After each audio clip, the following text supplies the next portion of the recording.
Encounters, and in this particular section we're having a look at biblical evidences that help us to determine the supernatural manifestations that we see taking place in our midst, whether they are of God or whether they are of another spirit.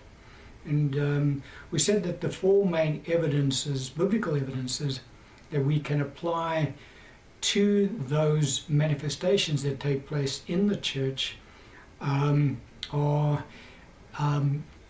consistent manifestations was one of them. The second one is confirmation of the word, and we're going to have a look at that particular evidence in this section today. The other one was indiscriminate manifestations, and then the final one was a lack of faith. Well, the absence of faith is really a better terminology for it.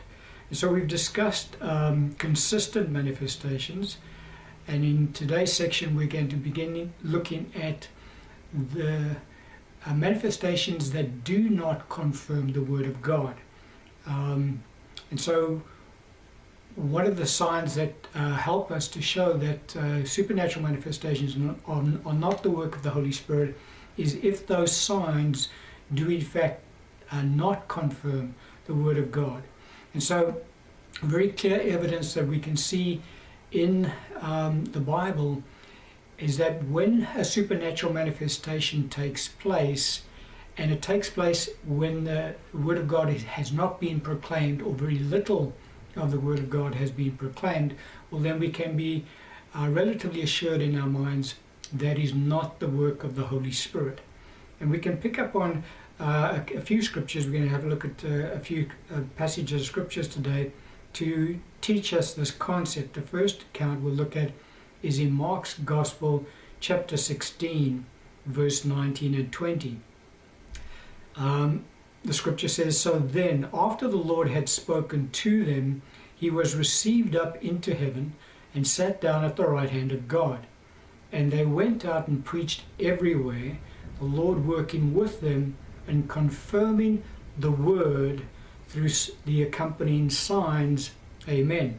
And so this passage of scripture is obviously the Great Commission. Our Lord has just instructed his church to go out into all the world and preach the gospel to every creature. But what the scripture goes on to say is that when we do that, when we're obedient to go out and proclaim the gospel, that the Lord Jesus works with us. How?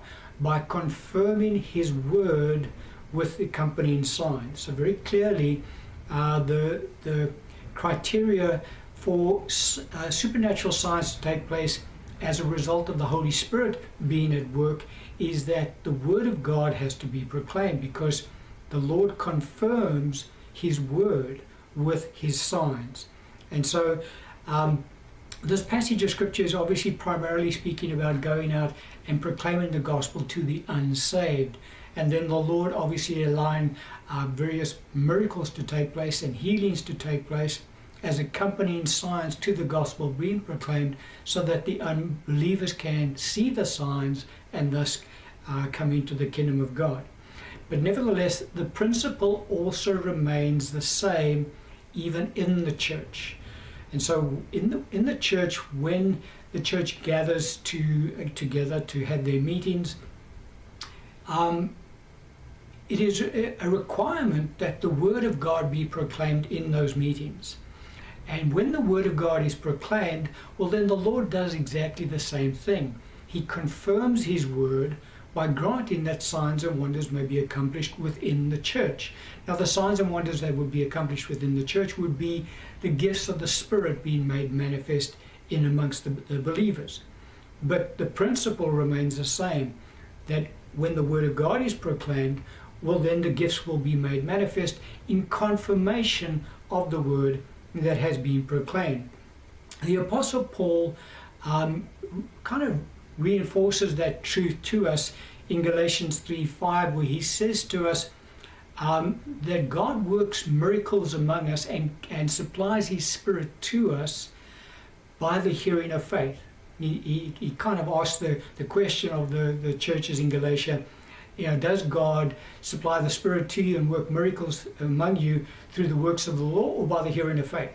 And so obviously it's by the hearing of faith that God works among us.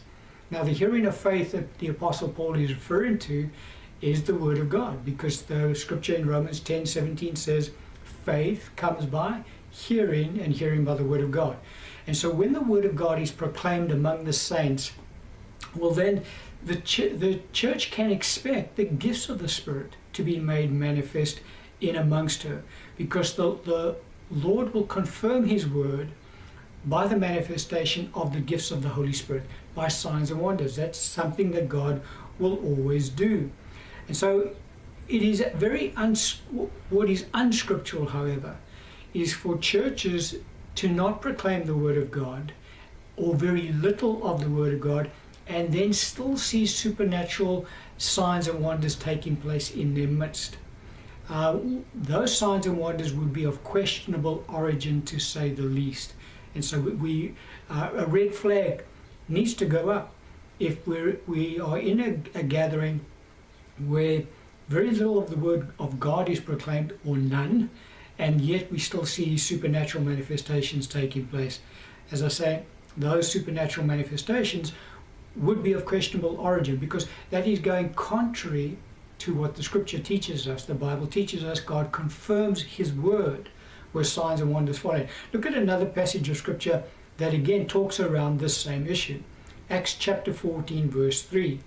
The scripture says, therefore they stayed there a long time, speaking boldly in the Lord, who was bearing witness to the word of His grace, granting signs and wonders to be done by their hands. And so this passage of scripture is referring to the Apostle Paul and Barnabas, apostles Paul and Barnabas, when they went out to proclaim the gospel. And the scripture says that the Lord worked with them, bearing witness to the word of His grace, granting signs and wonders to be done by their hands. And so the signs and wonders are always done by the power of the Holy Spirit. We have no power in and of ourselves. And so we're reliant on the Holy Spirit to be made manifest through us, through His gifts. Now the Lord is the one, the Lord and the Spirit are one, the same thing.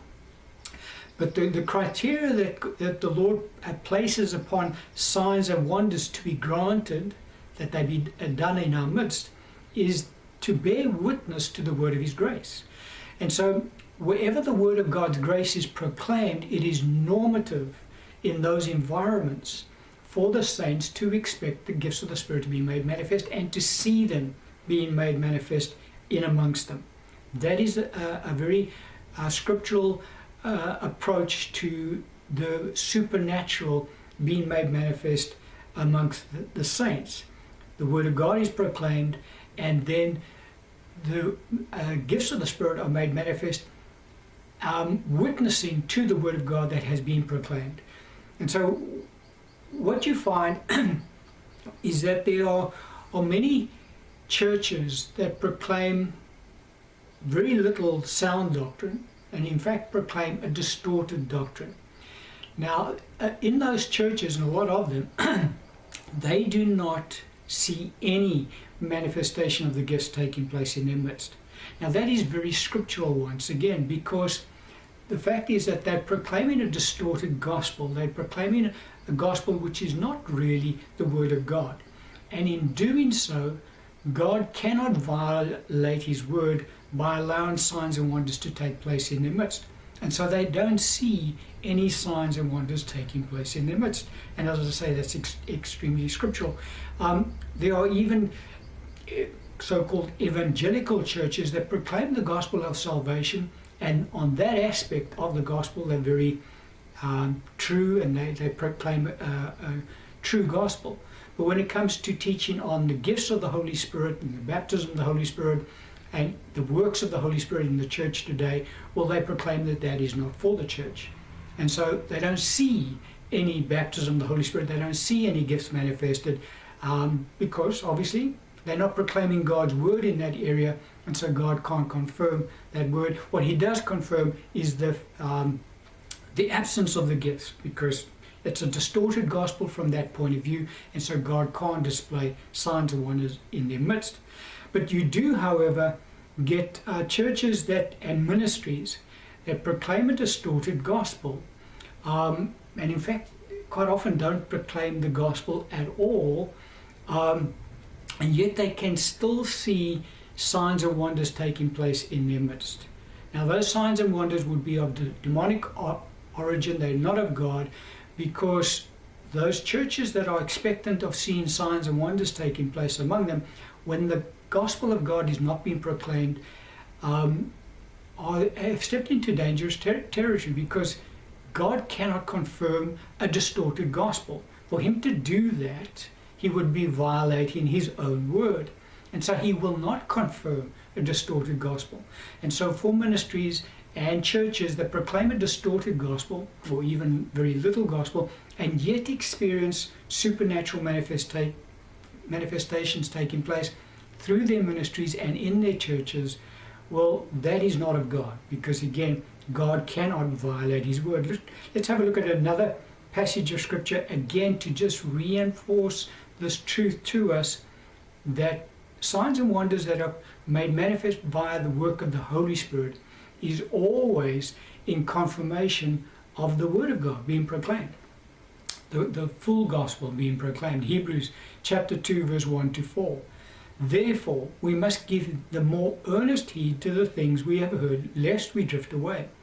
For if the word spoken through angels proved steadfast, and every transgression and disobedience received a just reward, how shall we escape if we neglect so great a salvation, which at the first began to be spoken by the Lord, and was confirmed to us by those who heard him?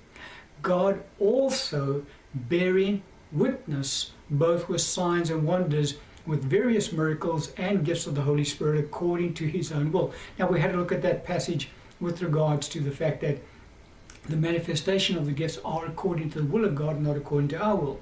But the same passage is also speaking around the fact that it's when the word of God is proclaimed that God bears witness to his word. How does he do that? Through various signs and wonders, various miracles and gifts of the Holy Spirit. And so again, the word is very plain to us on this issue. And that is that if a church is faithful in proclaiming the full counsel of God, and not a distorted gospel, or not even a non-existent gospel, well then that church can and should expect the gifts of the Holy Spirit to be made manifest as confirmation, as signs confirming the word that has been preached. And so the two always go hand in hand. And so when we come across ministries and we come across churches that, as I say, either do not proclaim the gospel of the Lord at all, or proclaim a very distorted gospel, so much so that it's quite evident, it's self-evident that this gospel is distorted, that is being taught, and yet supernatural manifestations take place time and again through those churches and through those ministries. Well, then we can be fully assured in our minds that is not of God, because God would then be violating his word by confirming a distorted gospel. He won't do that. He says in his word he won't do that. And so we need to recognize that. And so what you find in these ministries and in these churches is that that which is proclaimed is not a gospel of the Lord Jesus Christ as such. It's more based on stories, based on testimonies that are given. That's the type of thing that is proclaimed in these meetings and in these churches. And it's also very geared up to the supernatural, to signs and wonders. So that which they talk about is not really the gospel of salvation and the gospel of righteousness. It is more geared up to signs and wonders. And the emphasis is placed on signs and wonders. And the encouragement to the congregation is to be open to the spirit realm and to the things of the Spirit. And so they encourage people to seek to operate in the supernatural. But again, as I say, it's a distorted gospel or a non-existent gospel. And so when supernatural signs do take place and manifestations do take place, well, then we know very clearly that is not the work of the Holy Spirit, for that would be violating his own word, and he'll never do that. That is in fact the work of unclean spirits a supernatural power that is not of God. And so saints should always steer clear of those types of ministries and also of those types of churches. And we're going to close the teaching on that point today. We'll continue on this vein about the fact that the second evidence we can see from the Bible that supernatural signs are not the work of the Holy Spirit is when the Word of God is not proclaimed or a very distorted gospel is proclaimed. But we'll end the teaching on that one.